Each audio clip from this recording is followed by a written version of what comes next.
These accords provide everything needed to end this conflict once and for all. If this agreement falters and things do not work out, the responsibility will not lie with President Trump, but with ourselves. Mbasuhuze mwese abadukurikira kuri Umusingi TV. Mwiriwe mute, nizere ko mumeze neza, Imana ibarenze neza. Yabahaye ikaze mu kiganiro neza. Gatera Stanley nk'uko bisanzwe. Turabakunda cyane kandi mukomeze, Imana ikomeze ibagirire neza, ibahe umugisha, ibahe ubuzima bwiza. Hari amakuru ejo numvise nshaka ko tuganiraho uyu munsi, amakuru ya Kongo n'u Rwanda, ibihano, bamwe bagiye babyumva, ariko hari ikintu cyatumye nshaka gukora iki kiganiro, hari icyo nshaka ko mutega amatwi, muze mwigire hino, muze tuganire, turebe bigiye kugenda bite, hagiye kuba iki, harakorwa iki, kuko Tshisekedi afite imigambi mibi ku Rwanda. Imigambi mibi ku Rwanda afite, nahoze mbona bavuga ko arimo arashakisha inzira zose zatuma agira icyo akora kuri Perezida Kagame, ubuyobozi bwe. Amakuru akaba avuga rero ko yamaze gushakisha abarwanya ubutegetsi bw'u Rwanda, barimo umuhungu wa Habyarimana Jean-Luc, barimo General Kayumba Nyamwasa, barimo nagiye mbona ba Padiri Nahimana n'abandi ni benshi. Ashaka kubahuza, akabatera inkunga, noneho nabo bakagira bati bagashyira pressure ku Rwanda. Nahoze mbona Tshisekedi avuga ngo haravuga ibihano ku Rwanda, baravuga mediation, ibiganiro byo kubahuza ibihugu byombi, ariko mureba ko ibiganiro byabaye ndetse byabereye Washington. Mureba ko hari amasezerano yasinywe yo kugarura amahoro muri Kongo. Ayo masezerano aza kutubahirizwa, Kongo igashinja u Rwanda ko rutubahirije amasezerano, u Rwanda rugashinja Kongo, ariko u Rwanda rwo rwafatiye ibihano. Muri make twavuga ko u Rwanda ari rwo rutubahirije ibihano, kuko iyo ruza ko ari rwo rutubahirije amasezerano, kuko iyo ruza kuba rwarubahirije amasezerano ntabwo baba bararufatiye ibihano. Uko bimeze, mbonye mu kanya bavuga ngo European Union nayo irimo gutegura gufatira u Rwanda ibihano, ariko ibi bihano nibyo nshaka kuvugaho cyane, kuko abantu benshi bumvanyira gufatira ibihano bakumva ari ibintu biri aho ngaho, ariko bishobora kutugiraho ingaruka ku buzima bwacu. Ese u Rwanda barufatiye ibihano mu by'ubukungu, bya gisirikare, ubu ngubu gutangira ku itariki ya mbere ngira ngo z'ukwa kane, niba nibeshye, ibihano bizatangira kubahirizwa. Hanyuma dutekereze kuri Tshisekedi n'uwo muhungu wa Habyarimana Jean-Luc, dutekereze no kuri Kayumba. Kayumba burya ahora arwanya ibintu, ahora avuga ko u Rwanda rubeshye ku bibazo bya Kongo. Ese koko buriya we ibyo avuga n'ibyo avuga ko ndetse ariyo yatangiye kwintegratinga FDR?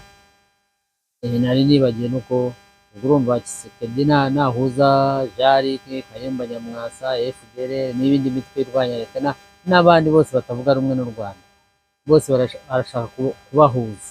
Niyo makuru mfite, kandi nahawe n'umuntu wizewe uzi amakuru, ashobora kuba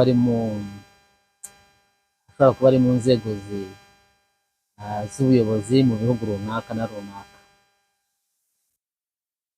Ubwo se hari ibibazo byibazwa byinshi. burya mu Rwanda hari hasanzwe hari ubukene, hari inzara. Ibyo ngibyo hari umukobwa wabivuze ngo urubyiruko ruri broke, rurakennye, avuga ko afite ibiceri 300 kuri mobile money ye. Abantu baramwataka cyane, ariko burya ukuri ngo kuraryana, kandi ikinyoma cyihuta vuba ariko ukuri kukagitangayo, sibyo? None kuri ubwo buzima bwari buhari bw'ubukene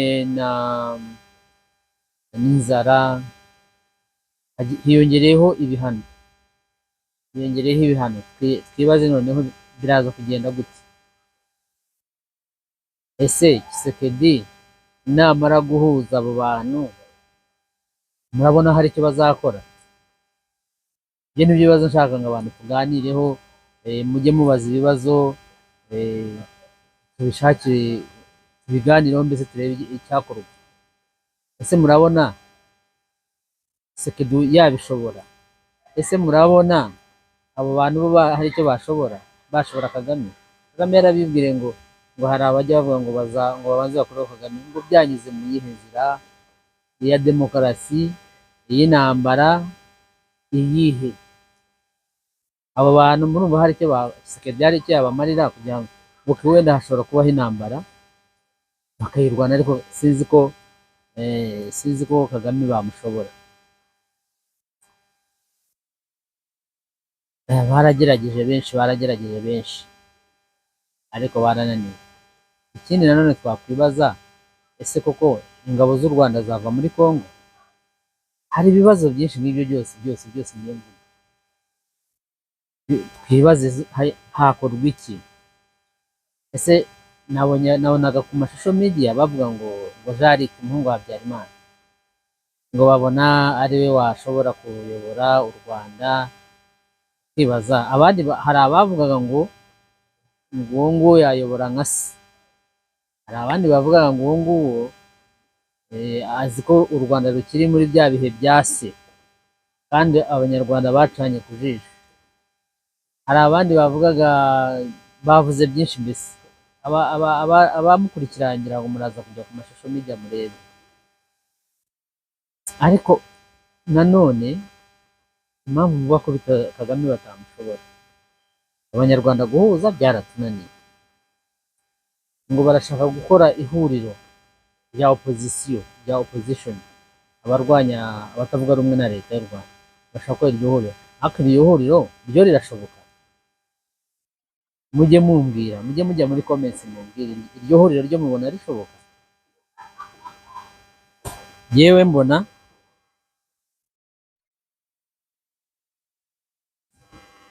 ritashoboka. Mbona ese ninde wariyobora ubundi? Jean-Luc azaza ayobore Kayumba Nyamwasa se? Azayobora Padiri Nahimana se wamubwiye ati keretse nuzura so? Azayobora nde? FDLR isizemereye, nubwo bavuga ngo nibaringa ntabwo icyongo. Kabarebe yaravuze ngo nibaringa, none ubu ngubu bavuga ngo FDLR ngo niyo u Rwanda rwagiye kurwanya muri Kongo, kandi ngo Kabarebe yaravuze ngo FDLR nibaringa ngo abasigaye nta n'iminota ngira ngo ingahe yavuze 5 cyangwa 8 10 gute aho ngaho bamara ngo bakirwana. Abandi bavuga byinshi, bavuga ko ari intambara y'amabuye y'agaciro, abandi havuga ibintu byinshi, ariko ibyo mashaka tujye tuganira, tumenye n'iki gikurikiraho, biraterwa n'iki, biraturuka he, birajya he, tugiye gukora iki, ibintu nk'ibyo. Naho ubundi Tshisekedi we afite umugambi kuko we imari arayifite. Aravuga ati uzemera kunkorera ibyo musaba, imari azayora. None haje Black Waters, ni abasirikare bakodeshwa aho rwakomeye, babahaye drone 7,000, bazabongera n'izindi buriya ngira ngo. Hanyuma twibaze buriya M23 yashobora guhangana n'ibyo bihugu byose noneho hikusemo n'ibihano n'abasirikare bakuru bafatiye ibihano, RDF izashobora kumaraho urugamba neza neza uko bariteguye, kuko u Rwanda barushinja gusapotinga M23. Tshisekedi we avuga ko ari u Rwanda, M23 ari abasirikare b'u Rwanda. Ibi bigenda bivuga henshi henshi henshi. Amasezerano yagiye aba n'ibiganiro by'amahoro, ariko byose byaranze. Ubu harakurikira iki? Kubera yuko abanyamurenge n'abandi bantu bavuga ikinyarwanda hariya muri Eastern DR Congo, bo bari bazi ko M23 igiye gufata, niyo yafata icyo gice cyose, bo bakagira igihugu cyabo bakakicungira umutekano, kandi ubwo ngubwo na FDLR yaba itagifiteho inyura kugira ngo yegere u Rwanda. Ariko ibyo byose ubu birasa nkaho bimaze na byandi bavuga ngo isosi yaguyemo ibicishe hariya, kubera ko ibi bihano bifatirwa u Rwanda kandi birimo biriyongera, bizagira ingaruka kuri bije y'igihugu, bizagira ingaruka ku buzima bw'abaturage, bizagira ingaruka ahantu hose. Nta kugura imbunda, ibikoresho bya gisirikare, nta bintu byo gukora bizinesi, imitungo izafatirwa, abayobozi bagiye kubuzwa kwimwa viza zo kugenda. Ni ibihano byinshi, hazabaho no kuburanisha, hazabaho urubanza rwo kubaburanisha, umuntu ku giti cy'umuntu ku giti cye. Ubwo murumva bitadukomereye, murumva tudakwiye kubiganiraho? Yes, dukwiye kubiganiraho, tukamenya, abantu bakamenya amakuru, aho kugira ngo ugume nta makuru uzi. Icyambere ni amakuru. Ibyo bihano mwebwe murabyumva muti, hakorwa iki, dukora iki? Ariko tuvanye ingabo muri Congo, nk'uko bari mu masezerano byavuga gukura ingabo muri Congo, ingabo z'u Rwanda bavuga ubundi ko ari zigera hagati y'ibihumbi 7. Muribuka ko na Perezida Kagame ubwo baramubaje ngo, umunyamakuru wa CNN yaramubaje ngo hari ingabo z'u Rwanda ziri muri Congo, aravuga ngo I don't know. N'ejo bundi yarongeye abivugaho, sinzi, twabitekerezaho nyine mu buryo burambuye, tukareba ese iyi ntambara yo muri Congo, Tshisekedi imigambi ye biratugiraho izihe ngaruka? Ingaruka zo zirahari nyinshi pe, ingaruka zirahari nyinshi. Nuko gusa nyine kuba u Rwanda rufite iyindi migambi tutazi, perezida ashobora kuba afite ubundi buryo ageramo ya ntambara, kuko amafaranga ngira ngo arahari ahagije azatunga igihugu, cyangwa se n'ibindi bihugu bizamushyigikira, agashobora guhangana n'iyo situwasiyo. Ariko biragoye cyane, biragoye. Ni ibyo ngibyo numvaga nshaka kuko umunsi tuganiraho, dutangire twitegure intambara ya opozisiyo cyangwa opposition, bishyize hamwe batewe inkunga na Tshisekedi. Ubwo Tshisekedi nawe afite aho azakura inkunga, kuko nawe ntabwo yorohewe, M23 ntabwo imworoheye. Nibyo uyu munsi nashaka ko tuganiraho kuri ibyo bihano, abari mu migambi yo gushaka gutera u Rwanda, abari bande, amakuru araza kugenda yongera tuyamenya buhoro buhoro, tuyamenya ni bande, ni bangahe, bazatangira bate, ibiganiro bizabera hehe, byo kwanza ngo ibya mbere byarabaye, sinzi n'inde we Derek bavuga ko we yitabiriye ibiganiro akoresheje ikoranabuhanga. Ariko si koko uriya muhungu yayobora u Rwanda koko?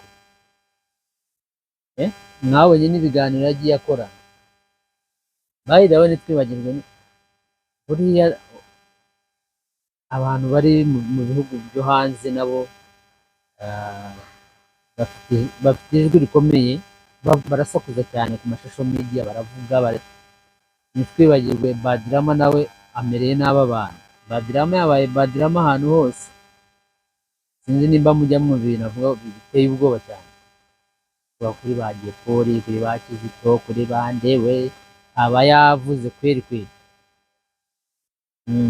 So ubwo rero ayo ni amakuru tuba dukeneye kumenya, kandi iyo byageze ku mutekano, umutekano ni ikintu cya mbere, n'iterambere ryose ribaho haba hari umutekano. Hatari umutekano nta cyakorwa. Ariko tujye dushimira n'ingabo zicunga umutekano, ingabo za gisirikare na polisi n'abandi, izindi nzego zose zishinzwe umutekano, kubera ko iyo ugenda neza nta muntu utumva urusaku rw'amasasu, utumva abantu bapfumura amazu nijoro bica abantu bagira bate, mbese umutekano ukabura. Ibyo rero tuba tugomba gushima abashinzwe umutekano. Abashinzwe umutekano, iyo ni salumbara, ni ikintu cyiza cyane. Buriya agenda nabwiraga abantu mbaye perezida, abantu naho umushahara cyane kurusha abandi bose ni abantu bato, niba ari batatu cyangwa bane. Wa mbere, abantu baducungira umutekano baba bagomba guhembwa neza. Icya kabiri, abaganga, iyo urwaye warembye bakwirukankana bakujyana kwa muganga, umuganga agakora ibishoboka byose kwandikira imiti, akamenya indwara urwaye, ukongera ugakira ukaba muzima. Uwo muntu wamushimira. Uwa gatatu ni mwarimu. Mwarimu yaratwigishije ibyo tuvuga byose, ibi byose tuvuga ngo amakuru yahe Tshisekedi agiye kugira, ni kubera twarize, twamenye gushaka amakuru. Urumva n'umwarimu niyo wigisha perezida, niyo wigisha abaminisitiri, niyo wigisha abadepite, abantu bakomeye bose mu gihugu babanza guca kwa mwarimu. Uwo mwarimu rero nawe ari guhemba. Urumva ari abo bantu uko ari abo bantu, yewe mfite ubushobozi nibo nahemba kurusha abandi bose. Ariko mwari mwajya mu gihugu kitarimo umutekano, mwumve kuno muzabaze muri South Sudan ukuntu bimeze, cyangwa Nigeria, Boko Haram ukuntu bimereye n'aba abaturage, cyangwa ahantu hatari umutekano hose, no muri Kongo muribuka ukuntu bicaga abanyarwanda bakabarya, kumurya akamusomeza icyayi. Urumva ubunyamaswa bw'abantu bamwe na bamwe. Ariko ibyo byose iyo bidahari, igihugu abantu bagenda bakora neza, bikora ibyo bashaka, bizinesi zigenda imbere, ugenda aho ushakiye, abantu barara mu tubari, hehe bajya gusenga, bajya he, uwo ni umutekano. Cyo kintu cya mbere rero. Naho ibindi, urumva abashaka kuzana umutekano muke, abo ngabo Tshisekedi arimo gushyigikira, abo nabo ni ikindi kibazo, ni urundi rwego. Ariko icyo dusenga Imana ni uko iturinda intambara. Intambara ni mbi. Wowe ushobora kuba utekereze utashye ugasanga mu rugo rwawe nta mahoro, urebera amakuru kuri televiziyo cyangwa ukayumva kuri radiyo, ukarya ukaryama, mu gitondo ukabyuka ukongera ukagenda. Hari ibyiza se biba birenze ibindi, bigenda biza buhoro buhoro, Imana uko ibishatse. Icyangombwa ariko ni ukugira ubuzima. Kugira ubuzima ni ukutaba uri muri izo ntambara, utabyuka wirukanka wihisha, abana babuze iyo berekeza. Ibyo nibyo bibi cyane. Ibyo ngibyo dusenga Imana ibidukize rero. Abo ngabo bashaka kutuza amahoro, Imana nayo idufashe tubanze dukire iby'ibi bihano aba aribyo tubanza dukira. Kuko ibihano ngewe uko mbibona bigiye guteza ikibazo gikomeye cyane. Ndashaka kubashyiraho akavidiyo ka Tshisekedi. Hari ibintu bimwe na bimwe yagiye avuga, kwirwanaho, kugira ate, ariko ntabwo yavuze kuri icyo ngicyo cy'abo bantu bashaka kwishyira hamwe muri opposition, bashaka kwishyira hamwe ngo barwanye Kagame. Ariko yavugaga ko nabo bagomba kwidefendinga nk'igihugu, kandi hari ibyo atazahemukira igihugu, atazahemukira bene igihugu. Yagiye abivugaho, muraza kubyumva, yavuze mu gifaransa, ariko abazi igifaransa muraza kucyumva, muraza cyangwa n'abashoboye gukora translation. Ubu ngubu hari ukuntu ufata video ukayitranslatinga mu rundi rurimi ushaka. Nibyo nashakaga, ariko nkabashyirireho nibyo nashakaga ko tukuganiraho uyu munsi. Mbashimire, mbifuriza umugoroba mwiza, mukomeze muryoherwe, mugire ubuzima bwiza, nibyo nabifuriza, kugira ubuzima bwiza. Murabeho, bye bye. Qui sommes agressés et que nous avions en tant que victimes le droit de nous défendre. Et bien, mais dans ce droit que nous exercions de nous défendre, on commençait à vouloir nous présenter comme des gens qui ne voulaient pas la paix, qui voulaient la guerre. Et donc moi j'ai voulu montrer au monde entier que ce n'était pas vrai, que nous sommes les premiers à vouloir la paix. La paix, je la veux de tout cœur, mais pas n'importe quel prix. Pas une paix factice qui va encore nous rejeter, nous remettre dans les travers du passé et encore nous amener des problèmes et des victimes innocentes dans notre pays. Donc c'est ça que je tenais à vous dire. Laissez parler les aigris, les ignorants, laissez-les parler. Nous savons ce que nous faisons. Et je peux vous garantir qu'à aucun moment je ne trahirai mon pays ni mon peuple. Faire la paix, ce n'est pas une faiblesse. Voilà. Et croyez-moi, je suis très très loin d'être faible. Voilà. Je crois que j'ai réussi à le prouver. J'ai réussi à le prouver à plusieurs reprises. Si aujourd'hui on parle de sanctions, si aujourd'hui on parle de dialogue, médiation, que ce soit africaine ou autre, américaine et qatari, je crois que c'est grâce quelque part à ce que j'ai aussi fait